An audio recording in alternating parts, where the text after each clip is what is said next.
He'll never make it back to port. I dropped my medicine bottle, hearing my son's cold calculation. My name is George Williams, and I'm 73 years old.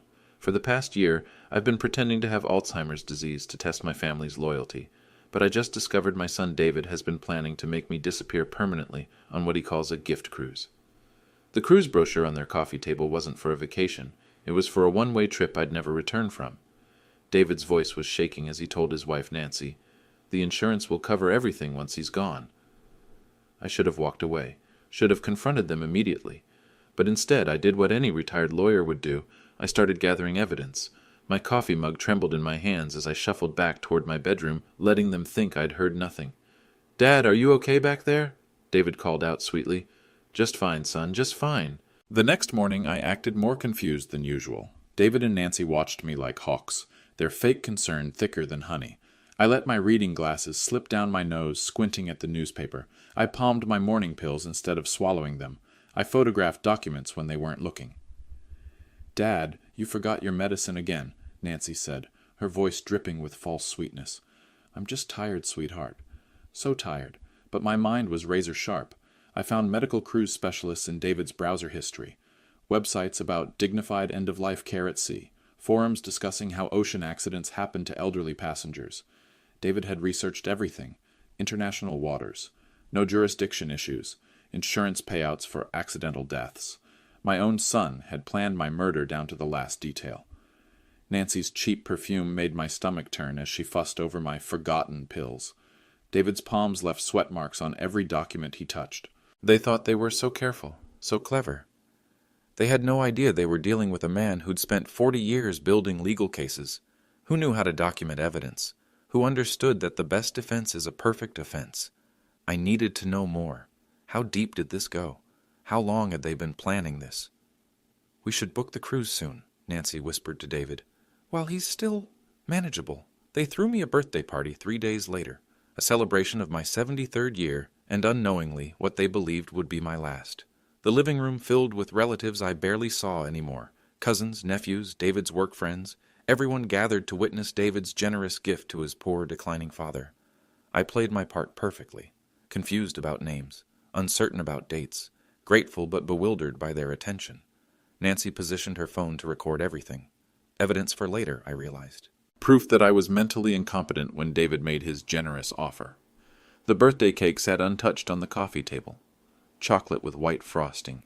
It looked beautiful, but I couldn't swallow a bite. Everything tasted like ash. "Dave's such a devoted son," my nephew Jim said, clapping David on the shoulder. "Taking care of you like this." "This cruise is so generous," added David's coworker Sarah. "You're lucky to have him." David beamed under the praise.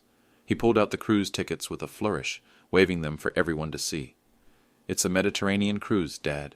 2 weeks of beautiful weather, great food, relaxation. You deserve this after everything you've been through." The crowd murmured approval. Flash photography lit up the room as Nancy captured every moment. But I noticed something else. My granddaughter Rachel sat in the corner watching me with sharp eyes. She wasn't smiling like the others. She wasn't buying the performance. When our eyes met across the room, she tilted her head slightly. A question. A recognition. Rachel was 16, smart as a whip, planning to study pre-law. She'd always been observant, always asked the hard questions that made adults uncomfortable. "Grandpa," she said quietly, approaching my chair. "Are you excited about the cruise?" I looked into her young face, seeing intelligence and concern. "I'm grateful, sweetheart. Your father worked so hard to take care of me." She nodded slowly, but her eyes told a different story. She knew something was wrong. The party continued around us. More photos, more praise for David's selfless care. Nancy organized group shots with the cruise tickets prominently displayed. "This will be such a wonderful memory," Nancy gushed, adjusting the camera angle. Indeed it would be, just not the kind of memory she expected. As guests began leaving, each one hugged me goodbye. Some said they'd miss me while I was gone. Others joked about sending postcards. None of them knew they were saying goodbye forever. David walked the last guests to their cars. Nancy cleaned up wrapping paper and empty plates. I sat in my chair, holding the cruise tickets in my trembling hands. Not trembling from age or confusion. Trembling with rage. Rachel lingered by the front door. "Grandpa, Can I visit you tomorrow? Just us? Of course, sweetheart, anytime. After she left, the house fell silent except for David and Nancy's whispered planning in the kitchen. The ship leaves in 6 weeks, David said. That gives us time to handle the paperwork. And time for his condition to worsen, Nancy added. More evidence. I folded the cruise tickets carefully and slipped them into my shirt pocket. Evidence indeed. That night, while David and Nancy slept, I searched David's home office. His filing system revealed the scope of their planning. Insurance policies with recent beneficiary changes. Power of attorney documents waiting for my signature. Medical reports describing my deteriorating condition. Reports I'd never authorized. My hands shook as I photographed each document, not from Alzheimer's, but from pure fury. Bank statements showed David's gambling debts, credit cards maxed out, loan shark interest accumulating weekly. He owed $180,000 to people who didn't take payment plans. A crumpled letter fell from behind his desk drawer. The letterhead made my blood run cold. Northside Collection Services. Mr. Williams, this is your final notice. Payment of $180,000 plus interest is due immediately. Continued non-payment will result in collection actions against you and your family members. We know where you work. We know where your father lives. The letter was dated 2 months ago. Everything clicked into place. David wasn't just greedy. He was desperate, terrified. The cruise wasn't about inheritance money. It was about survival. But that didn't excuse murder. I found more documents hidden in his desk. Internet searches about life insurance payouts. Forums discussing accident-prone cruise ship areas. Printed articles about elderly passengers who'd gone overboard. David had done his homework. International waters meant limited investigation. My advanced Alzheimer's meant I might wander off, become confused, fall overboard accidentally. A perfect crime.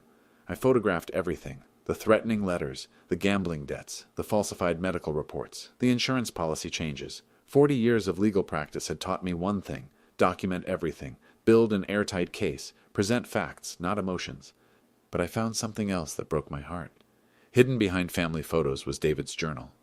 His handwriting grew shakier with each entry. Dad doesn't remember my name anymore. Maybe this is mercy. He's getting worse. Nancy says it's better this way. If he disappears, we can all move on. He won't suffer anymore. David had convinced himself that murdering me was an act of kindness. The last entry was dated yesterday. The cruise is booked. 6 weeks. I can't look at his confused face anymore. This will be better for everyone. I closed the journal and returned it to its hiding place. David genuinely believed I was disappearing into dementia. That I was already gone, just waiting for my body to follow my mind. He'd never suspected that his confused, forgetful father was actually documenting every conversation, photographing every document, building a case that would destroy him. But I felt something I hadn't expected. Pity. David was drowning. The gambling, the debts, the threats. They'd pushed him to a place where murdering his father seemed like the only solution. Nancy was different. Her journal entries were calculating, cold. She'd mapped out insurance payouts, discussed David's inheritance, planned their debt-free future. She wasn't desperate. She was opportunistic. I gathered my evidence and returned to my bedroom. 6 weeks until the cruise. 6 weeks to decide how to handle this. I could call the police, have them arrested, send my son to prison, or I could be smarter. I could beat them at their own game. The next morning, I called my old law partner Margaret under the pretense of confusion about my papers. "George, you sound worried," she said after I explained my concerns about family finances. I think people might be taking advantage of my condition, Margaret. I need help." We met at her office that afternoon. Margaret, sharp as ever at 75, listened as I revealed the truth. "Jesus, George, how long have you been playing this game?" "A year.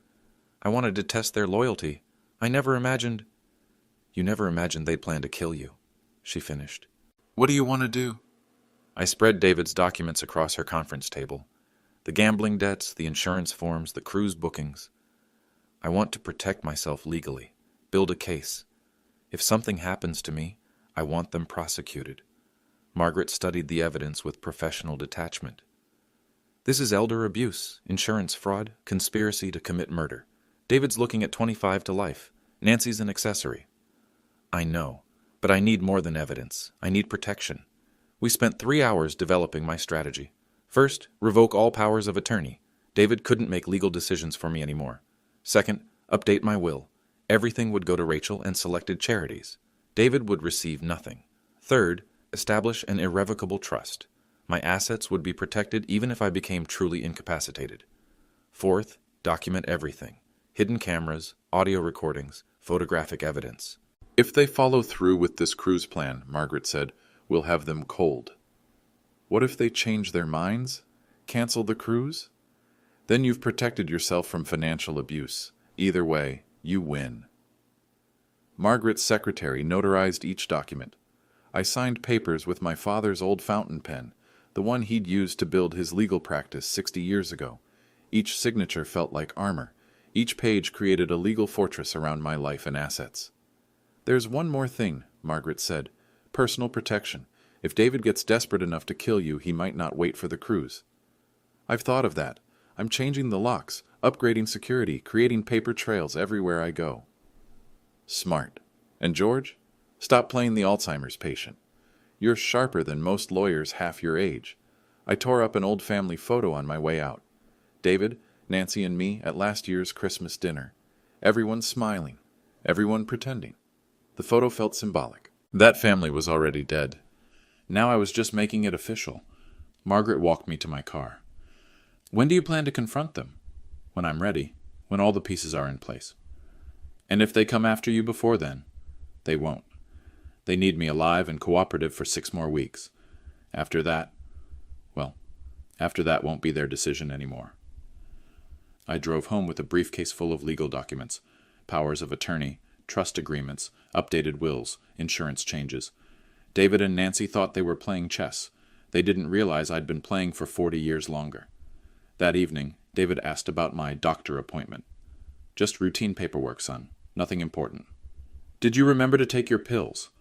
Nancy reminded me. I never forget when she's around. He smiled, believing I was complimenting his wife's care. I was actually documenting her systematic poisoning, the mild sedatives she'd been slipping into my coffee for months, the memory-affecting drugs hidden in my vitamins, the careful dosing designed to make my Alzheimer's more convincing. But I'd been dumping those pills for weeks. My mind was clearer than ever. Tomorrow I'd start the next phase, changing locks, securing accounts, creating an impenetrable barrier around my life. Let them plan their cruise. I was planning something much more permanent. I started small, boundaries they wouldn't immediately notice. The vitamins Nancy brought me each morning went straight into my shirt pocket instead of my mouth. The coffee she prepared with such care got dumped in the bathroom sink when she wasn't looking. Within 3 days, my head felt clearer. The fog I'd attributed to age lifted like morning mist. I'd been drugged for months. You seem more alert today, Dad, David said over breakfast, suspicion creeping into his voice. Good days and bad days, son. The doctor says that's normal. But I started cooking my own meals, simple things. Oatmeal, eggs, toast. I can help with that, Nancy offered, reaching for my pan. I need to keep my hands busy. Helps with the confusion. I changed my bank passwords that afternoon, created new accounts at a different bank, transferred money in small amounts that wouldn't trigger alerts. David thought he had access to my finances. He was wrong. I planted an herb garden in my backyard. Basil, rosemary, thyme, fresh starts growing in dark soil. The physical work felt good. Dirt under my fingernails, sun on my shoulders, life sprouting from seeds. Mrs. Johnson from next door watched me work. Haven't seen you gardening in years, George. Needed a new project, something to grow. She helped me arrange the plant markers, her weathered hands steady on the small stakes. David says you're having some difficulties. David says many things. Mrs. Johnson studied my face. She'd been a nurse for 30 years before retiring. She knew the difference between confusion and clarity. You seem fine to me, George. Some days are better than others. I watered the seedlings carefully. Each plant represented something I was taking back. My health, my finances, my future. That evening, David noticed the herb garden through the kitchen window. When did you plant those? This afternoon. Can't remember exactly when. He frowned. The organized rows, the precise spacing, the careful plant selection, none of it looked like the work of someone with dementia. Maybe I should help you with the gardening, Dad. Make sure you don't overdo it. I can manage, it's just plants. But I could see him calculating, wondering if I was more capable than I appeared. Nancy brought my evening pills as usual. I palmed them expertly, letting her think I'd swallowed them. "Your color looks better," she said. "More energy today." The gardening helped, kept my hands busy. Well, don't tire yourself out. You need your strength for the cruise. 6 weeks, I thought. 6 weeks until they expect me to board that ship. I watered my herbs again before bed. The basil was already sprouting true leaves. The rosemary showed hints of green. By the time the cruise ship left port, this garden would be flourishing, and I would still be here to tend it. Mrs. Johnson appeared at my fence the next morning as I watered the herb garden. "George, can I ask you something?" "Of course, Helen." "David's been asking me to keep an eye on you. Says you're having memory problems." I continued watering, considering my response carefully. "What do you think? Do I seem confused to you?" She studied me for a long moment. "You planted those herbs in perfect rows, measured the spacing, chose plants that complement each other. That's not the work of someone with dementia." I set down the watering can and met her eyes. "Helen, I need to tell you something. But I need your word that you'll keep it between us." "You have it. I'm not sick. David and Nancy think I am, but I'm not. They're planning something. Difficult." Her face hardened. 30 years of nursing had shown her every form of elder abuse. "What kind of something?" I told her about the cruise, the overheard conversation, the insurance documents. Not everything, but enough. "Those bastards," she whispered. "What can I do?" "Watch the house when I'm gone. Document who comes and goes. If something happens to me, call this number." I handed her Margaret's business card. "George, you can't go on that cruise." "I have to. It's the only way to get enough evidence to stop them permanently." What if you don't come back?" "Then you'll have this conversation recorded on your phone, won't you?" She looked confused until I pointed to her cell phone, which had been recording our entire conversation. Smart man, always thinking like a lawyer. Some habits never die. We established a system. Helen would note every visitor, every delivery, every suspicious activity. She'd photograph anyone who entered my house while I was supposed to be on the cruise. David and Nancy think I'll disappear at sea. When I return safely, their reaction will tell us everything we need to know. And if they try to stop you from returning, then we'll have attempted murder on tape. Helen brought me fresh cookies that afternoon, homemade oatmeal raisin still warm from her oven. Thought you might be hungry after all that gardening. Thank you, Helen. You're very kind. We sat on my back porch, sharing cookies and watching the herb garden grow. Your basil's coming along nicely, she said. It's amazing what grows when you give it proper care. And what dies when you don't. She understood perfectly. David came home from work as Helen was leaving. He watched our exchange with obvious suspicion.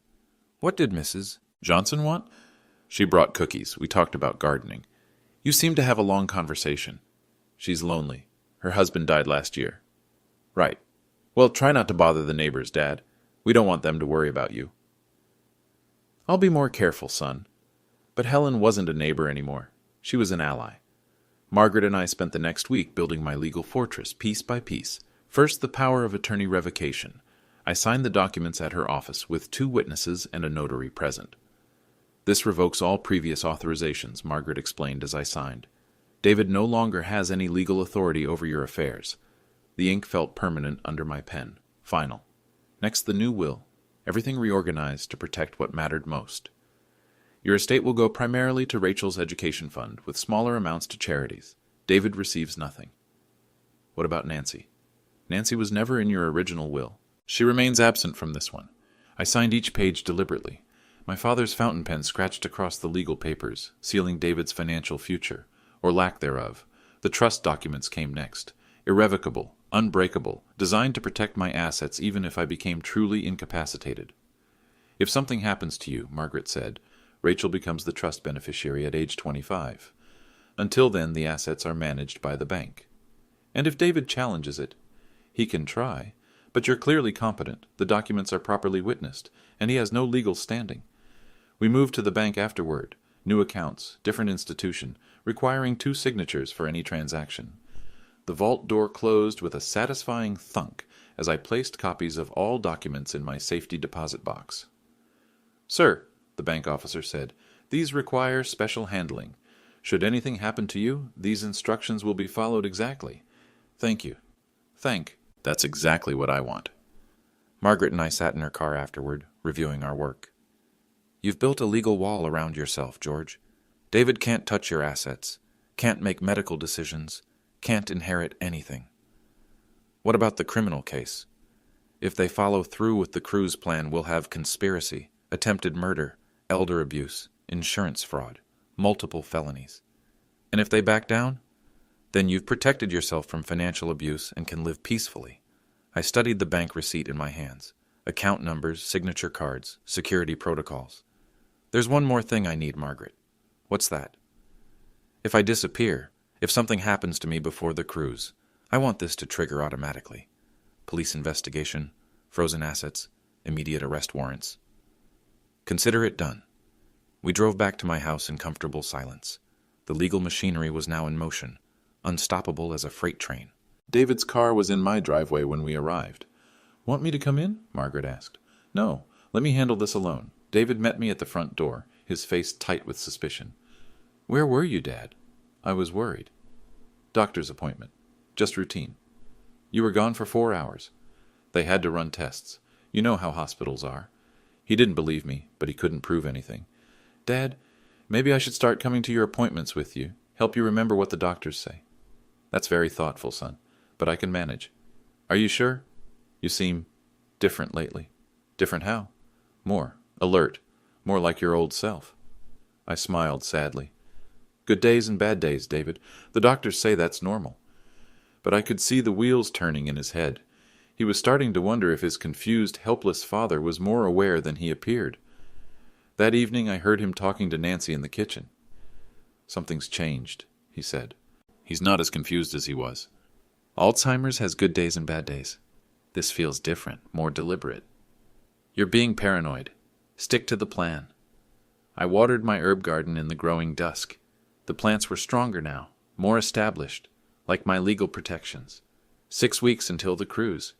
6 weeks until they discovered just how aware their confused father really was. The next morning I called a locksmith. "I need all the locks changed," I told him. "Someone has been entering my house without permission." David's key no longer worked when he tried to visit that afternoon. He knocked, frustrated. "Dad, what's wrong with my key? I had the locks changed. Been having some break-in concerns." "Break-ins? Did you call the police?" "Just being cautious. A man my age can't be too careful." I handed him a new key, watching his face carefully.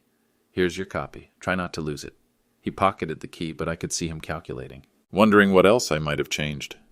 I opened a P.O. box at the post office that same day. All my important mail would now go there. Medical records, bank statements, legal documents. "This is a secure box," the postal clerk explained. "Only you have access." "Perfect. That's exactly what I need." I updated my HIPAA forms at the doctor's office, removing David and Nancy from my authorized contacts list. "From now on," I said to the nurse, "all medical decisions require my written consent. No exceptions. But what if you're incapacitated? Then you follow the emergency contact I've listed. No one else." Margaret's number was now the only authorization on file. I installed security cameras around my house that evening. Small, hidden devices that recorded everything. The camera in my kitchen captured Nancy bringing my morning coffee. The one in my bedroom recorded me palming the pills she thought I was swallowing. Everything was being documented now. David noticed the cameras 2 days later. "Dad, what are these?" "Security system. Been having some suspicious activity." "What kind of activity?" "People coming and going when I'm not here."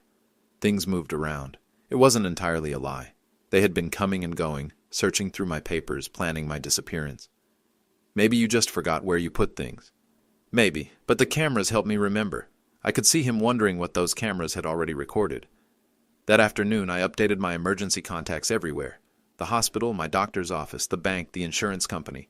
Margaret's name replaced David's on every form. "Sir," the hospital registrar said, "are you sure about removing your son from your emergency contacts?" "I'm sure. Family dynamics change. I need someone I can trust completely." I opened new bank accounts at a third institution, this one requiring biometric identification for any transactions. My fingerprint and retinal scan were now the only keys to my finances. The money transfers were complete. David thought he had access to my accounts, but those accounts now contained exactly $100 each. My real assets were protected behind multiple walls of security. I tested the system that evening, called the bank, asked them to verify my account balance. I'm sorry, sir, but that information can only be released with proper identification. Can you come in person? Perfect. That's exactly what I wanted to hear. My phone rang an hour later. David. Dad, I tried to pay your electric bill today, but there was some problem with your account. What kind of problem? They said they couldn't access the funds. Maybe you should call them. I'll handle it tomorrow, son. Thanks for trying to help. But I could hear the frustration in his voice. His financial access to my life was gone. I watered my herb garden before bed. The basil was lush now, the rosemary fragrant and strong, like my defenses. 4 weeks until the cruise. 4 weeks until David and Nancy discovered they'd been outmaneuvered by the confused old man they thought they were manipulating. I programmed my security system for the night. Motion detectors, door sensors, camera recording. If they tried anything desperate before the cruise, I'd have it all on video. Sleep came easily now. Not the drugged unconsciousness Nancy had been forcing on me, but natural rest, the rest of a man who'd taken control of his own life. Margaret and I met one final time at her office. The complete evidence package lay spread across her conference table like pieces of a complex puzzle. "This is everything?" she asked, reviewing the documents. "Everything. Financial records, medical fraud, cruise bookings, threatening letters from loan sharks." "And the recordings?" "Audio, video, photographs, all properly dated and witnessed." I signed the final documents with my father's fountain pen. The gold nib scratched across the legal papers, sealing David's fate. Each signature felt like armor being welded into place. "If anything happens to you," Margaret said, "this all becomes evidence in a criminal prosecution. Multiple felonies, George. David's looking at 25 to life. And Nancy? Accessory to attempted murder, elder abuse, insurance fraud, 15 years minimum." I sealed the evidence package with red wax, pressing my father's signet ring into the warm seal. "The bank has copies in the safety deposit box. You have copies in your office safe. Mrs. Johnson has a key to the P.O. box." "What about the criminal timeline?" "If I disappear during the cruise, the package opens automatically. Police investigation begins immediately." Margaret studied my face with concern. "George, you don't have to do this. We have enough evidence now to arrest them." "For conspiracy and elder abuse, yes. But not for attempted murder. I need them to actually try it. That's incredibly dangerous. I've been a trial lawyer for 40 years, Margaret. I know how to build an airtight case." She slid a business card across the table. "Detective Martinez, Miami Police. He specializes in maritime crimes. I've briefed him on your situation." "What did you tell him?" "That a client might become the victim of a staged accident at sea. He's prepared to investigate immediately if something happens." I pocketed the card carefully. "And if nothing happens? If they cancel the cruise?" "Then you've protected yourself and will pursue the financial crimes. Either way, justice gets served." We walked to the bank together. The vault door swung open with a heavy thunk. I placed the sealed evidence package in my safety deposit box, next to my updated will and trust documents. "Sir," the bank officer said, "these instructions are quite specific." Should we be concerned? Just following my lawyer's advice. Estate planning can be complicated. Margaret and I stood outside the bank afterward. The afternoon sun felt warm on my shoulders. "I've done everything I can legally," she said. "The rest is up to you." "Thank you, Margaret, for everything." "George, promise me you'll be careful on that cruise." "I promise I'll be smarter than they are." I drove home slowly, savoring the feeling of complete legal protection. My house appeared different now, not just my home but my fortress. Security cameras recorded every angle. New locks secured every entrance. Hidden evidence documented every crime. David's car was in the driveway when I arrived. "Dad, we need to talk about the cruise." My heart rate quickened. Were they backing out? What about it? The booking agent called. They need final confirmation in medical clearance forms. Relief flooded through me. They were still planning to go through with it. "Medical forms?"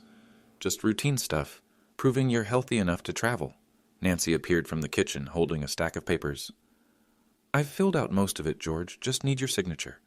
I read through the forms carefully. Medical history, emergency contacts, insurance information, everything designed to make my accidental death look legitimate. "These look fine," I said, signing each page. "The ship leaves in 3 weeks," David said. "Are you excited?" "Very much so. It'll be an adventure." "Yes," Nancy added quietly. "It certainly will be." That evening I sat in my herb garden as the sun set. The plants were thriving now, full and fragrant. I'd spent the day sealing my legal legacy, protecting my assets, documenting their crimes, ensuring justice would be served. But sitting among the herbs I'd planted, I felt something unexpected. Peace. Not because I'd outmaneuvered them, but because I'd chosen truth over deception. For a year, I'd lived a lie to test their loyalty. That test had revealed their true nature, but it had also corrupted mine. Tomorrow, I would stop pretending to have Alzheimer's. I would face them as myself. Let them try to explain why a healthy, competent man needed to disappear at sea. The evidence was sealed. The legal machinery was in motion. Time to remove the mask. I found David in my kitchen the next morning, preparing my usual drugged coffee. "Good morning, son." "Morning, Dad. How are you feeling?" "Clear. Sharper than I've felt in months." He handed me the coffee cup. I set it down without drinking. "Dad, you should take your medicine." "I never had Alzheimer's, David." The words fell like stones into still water. David's face went white. "What?" "I've been pretending for a year, testing you, testing your loyalty." That's impossible. The doctors were never consulted. I forged the medical reports you found." I opened a drawer and pulled out the evidence folder. "I know about the gambling debts, the loan sharks, the cruise plan." David's hands began shaking. "Dad, I don't know what you think. I know you've been poisoning my coffee. Sedatives to make me more docile." I showed him photos of Nancy crushing pills into my morning cup. "I know about the insurance policy changes. Making yourself the beneficiary." Bank documents spread across the kitchen table. "I know about the cruise booking. The websites you researched about elderly passengers going overboard." "Dad, please, you don't understand." "I understand that my own son planned to murder me." David collapsed into a chair, his face in his hands. "We're desperate, Dad. The people I owe money to, they're going to kill us." "So you decided to kill me instead?" We thought you were already gone. The Alzheimer's. There is no Alzheimer's. There never was." I placed the recording device on the table between us. "This conversation is being recorded, David. Everything you say is evidence." "Evidence of what?" "Conspiracy to commit murder, elder abuse, insurance fraud." David looked up, his eyes wild. "You can't prove anything." "I can prove everything. Financial records, medical documents, audio recordings, video evidence." "Video?" "Security cameras throughout the house. I have footage of Nancy drugging my coffee. You searching through my papers, both of you planning my disappearance." David stood abruptly, pacing the kitchen. "Dad, we can fix this. Cancel the cruise. Forget the whole thing." "It's too late for that." "What do you mean?" "The evidence is already with my lawyer. And the police." "The police?" "If anything happens to me, if I disappear, if I have an accident, you'll be arrested within 24 hours. David's face crumbled. "I never wanted to hurt you, Dad. I don't know how this got so out of hand." "You wanted to hurt me the moment you decided I was disposable." "That's not how it was." "That's exactly how it was. I gathered the evidence papers." "I'm not your confused, helpless father anymore, David. I'm a competent adult who's documented your crimes." "What happens now?" "Now you live with the consequences of your choices." "And the cruise?" "Oh, we're still going on the cruise."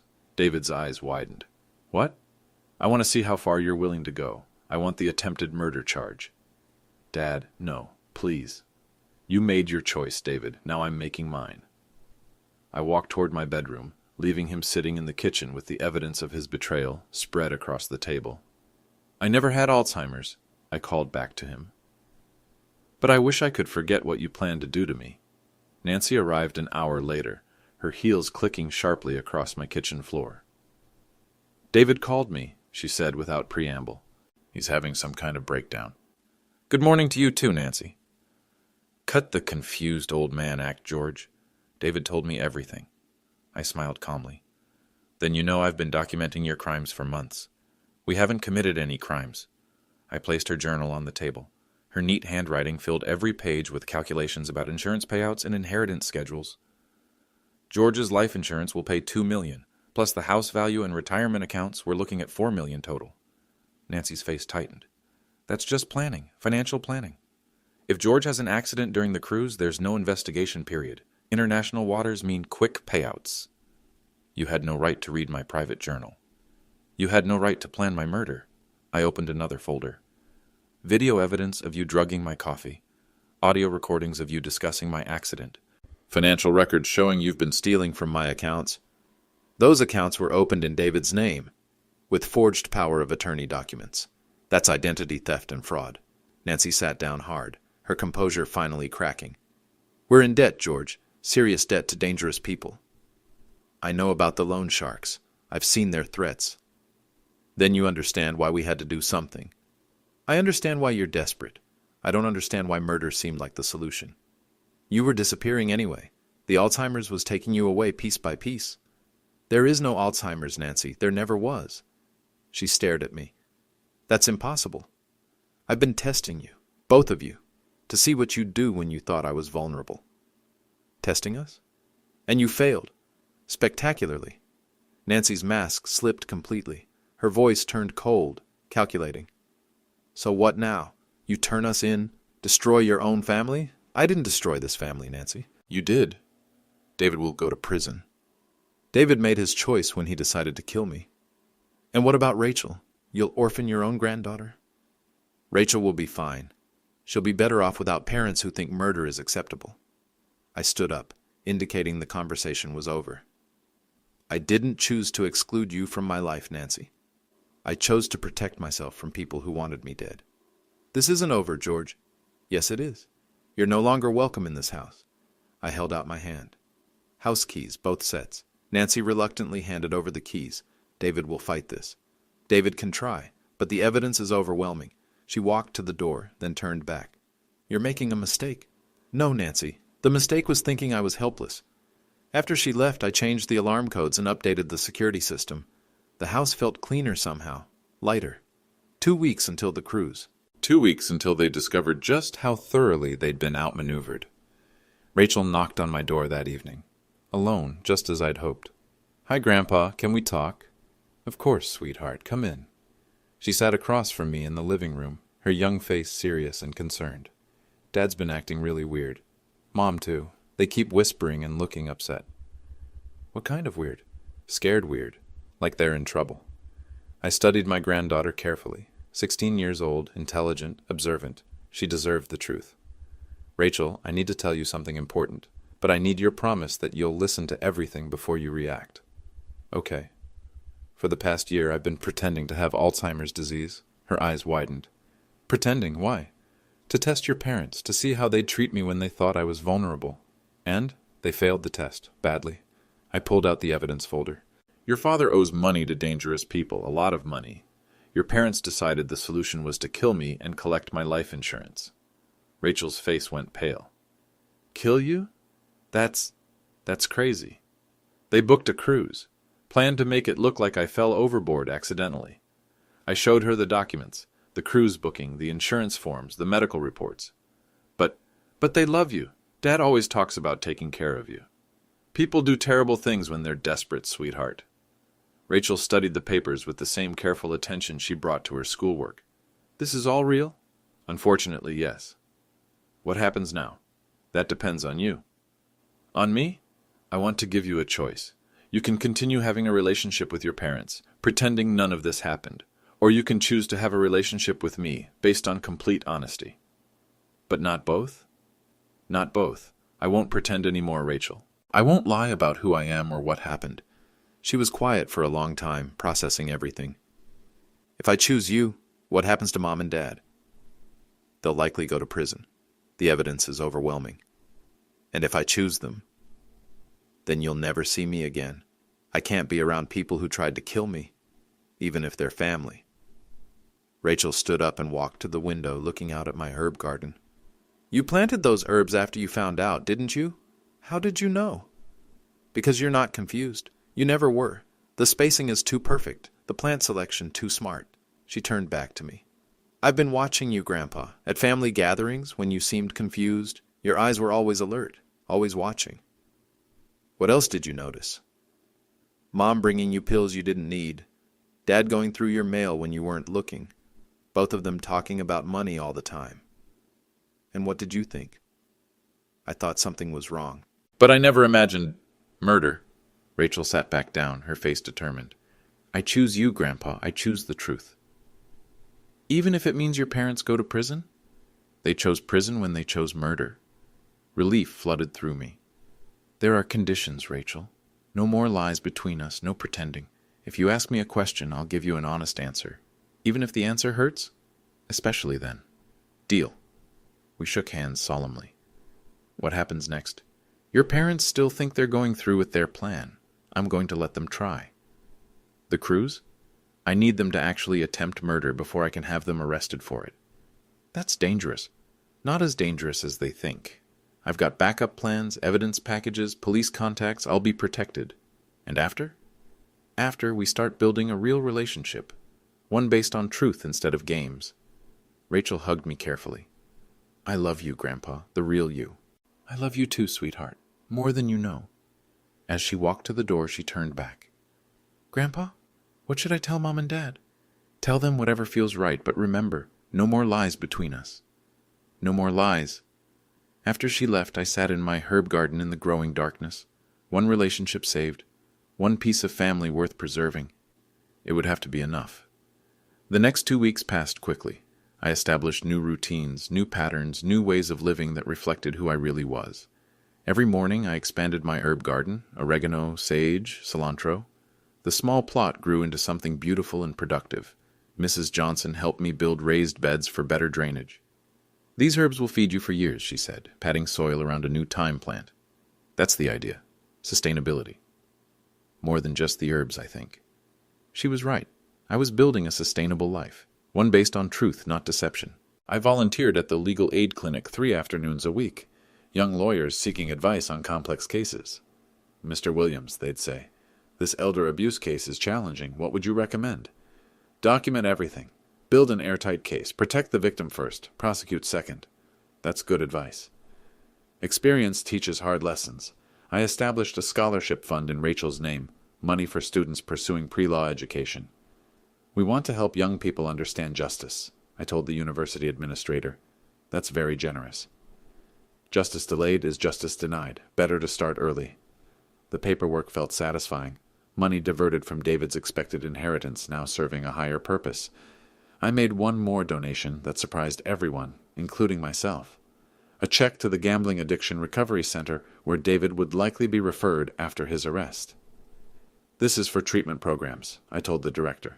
Comprehensive rehabilitation. Is this donation in anyone's memory?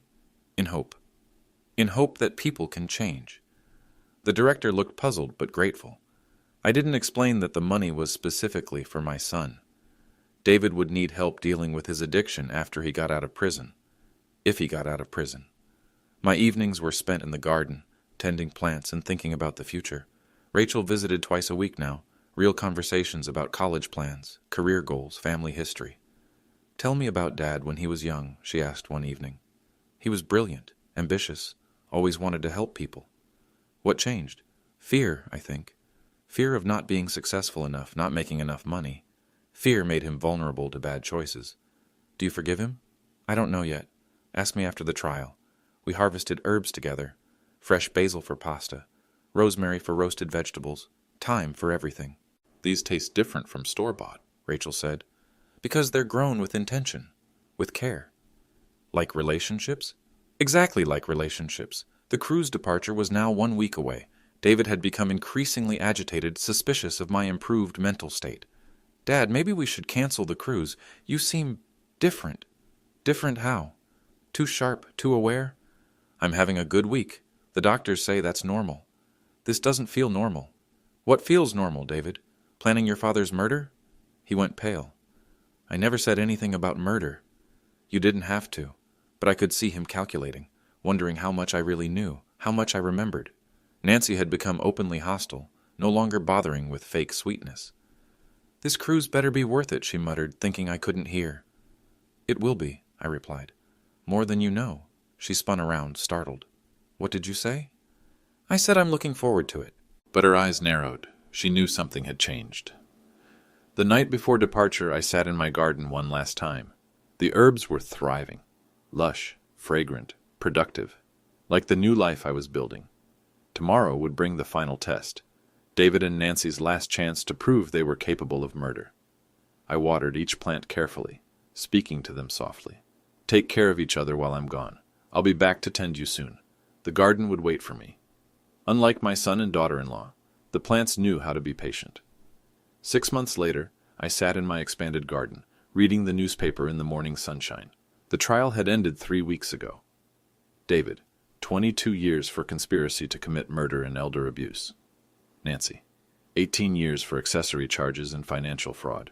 The crews had been everything I'd expected. Their confusion when I remained alert and healthy. Their panic when they realized their plan was failing. Their desperation when I revealed that everything had been recorded. The ship's security had arrested them before we reached international waters. Detective Martinez had been waiting at the dock when we returned to port. I picked up the old cruise brochure from my side table, the one they'd used to plan my disappearance. One-way ticket. He's not coming back. Nancy had been right about one thing. I hadn't come back. The confused, helpless man who'd boarded that ship had stayed at sea. In his place, I'd returned as myself. Clear-minded, self-determined, fully aware. I didn't disappear. I appeared. Rachel knocked on my back gate. "Morning, Grandpa. Ready for your driving lesson?" Absolutely. She'd turned 17 last month. College applications were due soon. Her essay about justice and family loyalty had been powerful enough to earn early admission to 3 law schools. "Any word from Dad?" "A letter yesterday. He's entered the addiction program." "Are you going to write back?" "Eventually, when I'm ready." We walked to my car together. A new Honda, practical and reliable. The old sedan had too many memories. "Where do you want to practice today?" I asked. "Downtown. I need to get comfortable with city traffic." As we drove, I thought about David's letter. Apologetic, ashamed, asking for forgiveness he hadn't yet earned. "Grandpa," Rachel said as we stopped at a traffic light, "do you think people can really change?" "I think they can choose to change. Whether they succeed depends on how much work they're willing to do." "And Dad?" "Your father is learning that actions have consequences. Whether he learns anything else remains to be seen." The light turned green. Rachel navigated the intersection smoothly, confidently. "I'm proud of you," she said quietly. "For what?" "For choosing yourself. For not letting them destroy you. I'm proud of you too, for choosing truth over comfort." We drove in companionable silence until she spoke again. "The herb garden looks amazing this year." "It should. It's been growing for 6 months without interference." "Like you. Like both of us." That evening, I sat in my garden as the sun set. The basil was ready for harvesting. The rosemary had grown into a proper bush. The thyme spread in fragrant carpets between the raised beds. Mrs. Johnson waved from her fence. "Beautiful evening, George. Every evening's beautiful when you're free to enjoy it." "Any regrets?" "About the trial? No. About testing them in the first place?" I considered the question carefully. "Yes, I regret that. Playing sick, living a lie, it corrupted the relationship from the beginning. But it revealed their true nature. Maybe. Or maybe it created the circumstances that brought out their worst impulses. You'll never know for sure. No, I'll never know who they might have been if I'd trusted them from the start." I gathered herbs for dinner. Fresh basil, aromatic rosemary, delicate thyme. Tomorrow Rachel and I would cook together, plan her college visits, discuss her future, a future built on honesty instead of tests. The cruise brochure went into my compost bin that night, food for next year's garden. From deception, truth had grown. From manipulation, authentic relationship had flourished. I hadn't come back from that cruise. I had finally arrived.